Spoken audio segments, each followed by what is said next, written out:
قرآن و سنت میں اصول بتائے جاتے ہیں، پھر جب کوئی ایسی چیزیں جو ان اٹینڈڈ چھوڑی جاتی ہیں ان کو اہل علم جو ہیں کتاب و سنت کی روشنی میں سمجھ کے امت تک صحیح بات پہنچا دیتے ہیں۔ تو اصول تو اپنی جگہ طے ہیں۔ اس کو آپ مثال کے طور پر سمجھ لیں کہ اس وقت تمام مکاتب فکر کے تمام جید علماء، ایون ان کی پبلک بھی اس بات پر اتفاق کرتی ہے کہ سگریٹ اگرچہ نشہ نہیں ہے کیونکہ اس سے ہوش تو نہیں جاتی، لیکن یہ گناہ اور حرام ہے، یا کوئی احتیاط میں بولے گا تو مکروہ تحریمی کہہ دے گا۔ وہ کہتے ہیں جی حرام کے لیے نص قطعی کتاب و سنت کی چاہیے ہوتی ہے، چونکہ ہم نے یہ ڈیڈکٹ کیا ہے لہٰذا ہم اسے مکروہ تحریمی، اور دوسرے معنوں میں وہ فقہ کی ٹرم میں حرام ہی ہوتا ہے، مکروہ تحریمی، اتنی کراہت والی چیز جس کی آلموسٹ حرمت ہے۔ تو ظنی الدلالہ تو ہے، یہ قطعی الدلالہ نہیں بھی۔ تو یہ سگریٹ کے اوپر سب نے جو گناہ کا فتویٰ لگایا ہے، حرام کا فتویٰ لگایا ہے، تو وہ کس آیت کے تحت لگایا ہے؟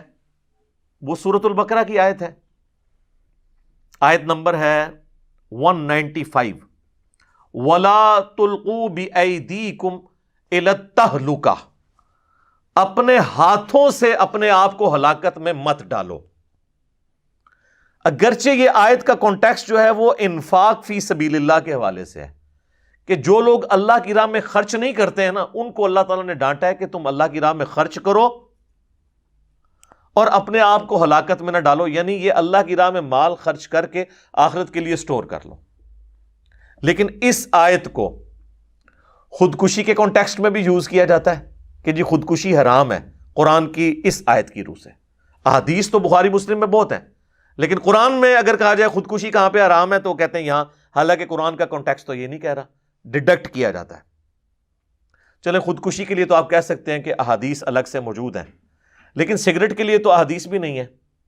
اگر آپ نشہ والی احادیث لگائیں گے تو نشہ تو وہ اس اعتبار سے نہیں ہے کہ ہوش گنوا دے، تو وہ کہتے ہیں نہیں، قرآن میں ہے اپنے آپ کو ہلاکت میں نہ ڈالو، یعنی خودکشی کرنے کی طرف ہی لے جانے والی چیز ہے۔ سائنٹیفکلی یہ چیز پروف ہے کہ سگریٹ کے ذریعے پھیپھڑے خراب ہو جاتے ہیں اور انسان وقت سے پہلے ایکسپائر ہو جاتا ہے۔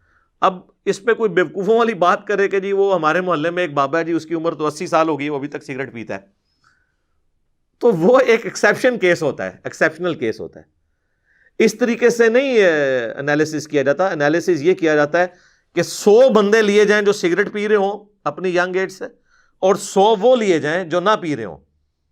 اب دیکھیں کہ کون 80 تک پہنچتا ہے، تو پتہ چلے گا وہ ایک ہی بابا 80 تک پہنچا ہوا ہے، اس کے ساتھ کے سارے 60 سے پہلے ہی ایکسپائر ہو گئے ہوئے ہیں۔ تو اس طریقے سے چند ایک چیزوں کو، مثالوں کو اٹھا کے آپ نے یہ نہیں سگریٹ کے فضائل نہیں سنانے ہوتے۔ تو سگریٹ کی حرمت یا اس کو مکروہ تحریمی ہم نے نہ قرآن و سنت کے دلائل کی بنیاد پہ نہیں کیا، بلکہ ہم نے اس آیت کے تحت کیا ہے جو سورہ البقرہ کی آیت نمبر 195 ہے، وَلَا تُلْقُوا بِأَيْدِيكُمْ إِلَى التَّهْلُكَةِ، اپنے آپ کو خود اپنے ہاتھوں سے ہلاکت میں مت ڈالو۔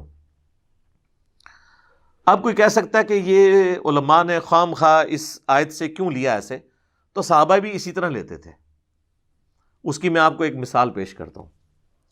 صحیح بخاری اور صحیح مسلم دونوں میں ایک حدیث موجود ہے کہ ایک عورت عبداللہ ابن مسعود رضی اللہ تعالیٰ عنہ کے پاس آتی ہے اور کہتی ہے کہ میں نے سنا ہے کہ آپ ایسی عورتوں پر لعنت کرتے ہیں جو عورتیں دانتوں کے درمیان گیپ بنواتی ہیں اور گندواتی ہیں، جو ٹیٹو بنوانا، اور چہرے کے بال نوچتی ہیں، جس کی آج کل ایک ماڈرن فارم یہ پلکنگ ہے۔ تو ان تینوں اعمال کرنے والی عورتوں پر آپ لعنت کرتے ہیں؟ تو ابن مسعود نے فرمایا ہاں، میں کیوں نہ لعنت کروں ایسی عورتوں کے اوپر جن پر اللہ کے رسول صلی اللہ علیہ وآلہ وسلم نے لعنت کی ہے، اور اس سے بڑھ کر اللہ نے اپنی کتاب کے اندر، اپنی کتاب میں قرآن کے اندر لعنت کی ہوئی ہے، تو میں ایسی عورتوں پہ کیوں نہ لعنت کروں؟ تو وہ عورت کہتی ہے کہ حضرت میں نے پورا قرآن پڑھا ہے، مجھے تو قرآن میں ایسی کوئی آیت نظر نہیں آئی کہ جس میں اللہ تعالیٰ نے ٹیٹو بنوانے کو یا دانتوں میں گیپ بنوانے کو یا چہرے کے بال اکھاڑنے کو حرام کہا ہو۔ اچھا، وہ چہرے کے بال عورت اکھاڑ سکتی ہے، اس پہ اجماع ہے، جو مونچھیں یا داڑھی نکل آئے، کیونکہ وہ فطرت کے خلاف ہے۔ مرد کو اللہ نے دی ہے، عورت کو نہیں دی۔ یہ ان بالوں کی ہے کہ جو بال اللہ نے دیے ہیں عورت کو، اور وہ جان بوجھ کے اکھاڑ دیتی ہے۔ تو جناب وہ ایک صحابیہ ہی ایسی بات کر سکتی تھی، یا کوئی تابعی عورت ہوگی وہ؟ آج کل کی عورت تو اتنے وثوق سے نہیں کہہ سکتی کہ میں نے قرآن پڑھا ہوا ہے۔ یہاں پہ تو ہمارے بڑے بڑے علماء قرآن کو حدیث کہہ کے، حدیث کو قرآن کہہ کے بیان کر دیتے ہیں۔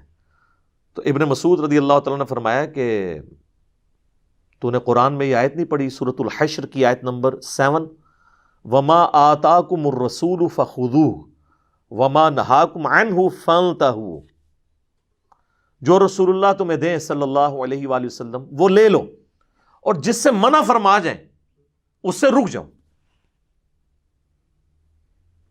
تو رسول اللہ ہی نے لعنت کی ہے ان کے اوپر۔ تو قرآن کے اندر جب یہ ہے کہ رسول اللہ کوئی چیز دیں تو یہ رسول اللہ نے ہمیں یہ بات دی ہے۔ میں نے خود اللہ کے نبی صلی اللہ علیہ وآلہ وسلم سے ایسی عورتوں کے بارے میں لعنت کے الفاظ سنے تھے۔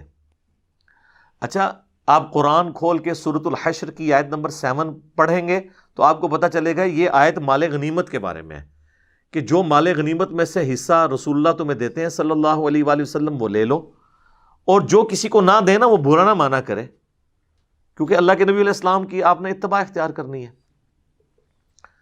اس کا دور دور کوئی لینا دینا نہیں تھا پلکنگ کرنے کے ساتھ، یا دانتوں میں گیپ بنوانے کے ساتھ، یا ٹیٹو بنوانے کے ساتھ، لیکن ابن مسعود نے اس آیت کو جنرلائز کر دیا کہ یہ جنرل ہے آیت، قرآن میں اسپیسیفک تھی۔ اب اس عورت نے کہا کہ میں نے تو سنا ہے آپ کی بیوی بھی ایسا کرتی ہے، تو ابن مسعود نے کوئی برا نہیں مانا۔ انہوں نے کہا اندر جاؤ میرے گھر میں، دیکھ لو میری بیوی یہ کرتی ہے یا نہیں کرتی۔ تو وہ عورت اندر گئی تو واپسی پہ شرمندہ ہو کے باہر نکلی، انہوں نے کہا آپ کی بیوی تو یہ نہیں کرتی۔ یعنی صحابہ کے زمانے میں بھی صحابہ کی بیویوں کے بارے میں عجیب و غریب باتیں مشہور ہو جاتی تھی، یعنی پراپوگنڈا کتنی بری چیز ہے۔ تو ابن مسعود نے پھر ایک جملہ بولا، انہوں نے کہا کہ اگر میری بیوی یہ کرتی ہوتی تو وہ پھر ابن مسعود کی بیوی نہ ہوتی، کہ جو اللہ کے نبی کی نافرمان ہو وہ ایسی عورت میرے ساتھ ہو سکتی ہے جس نے پوری زندگی حضور علیہ السلام کے ساتھ گزاری ہے رضی اللہ تعالیٰ عنہ وعلیہ السلام۔ تو اس آیت سے یہ پتہ چلا کہ صحابہ اکرام علیہم رضوان آیات کو جنرلائز بھی کر لیا کرتے تھے۔ اسی کے تحت ہم نے سگریٹ کو اس کیٹیگری میں فال کیا ہے جو سورہ البقرہ کی آیت نمبر 195 ہے، وَلَا تُلْقُوا بِأَيْدِيكُمْ إِلَى التَّهْلُكَةِ۔ یہ میں نے آپ کو بنیاد اس لیے بنائی تاکہ آپ کو آگے پتہ چلے کہ ہمارے ائمہ اکرام نے اگر قرآن کی کسی آیت سے مسٹربیشن کو حرام قرار دیا ہے تو وہ بالکل صحابہ کے طریقے کے اوپر ہے۔ یہ کوئی انہوں نے اپنی طرف سے چیزیں انوینٹ نہیں کی ہیں، دین کے اندر داخل نہیں کی ہیں۔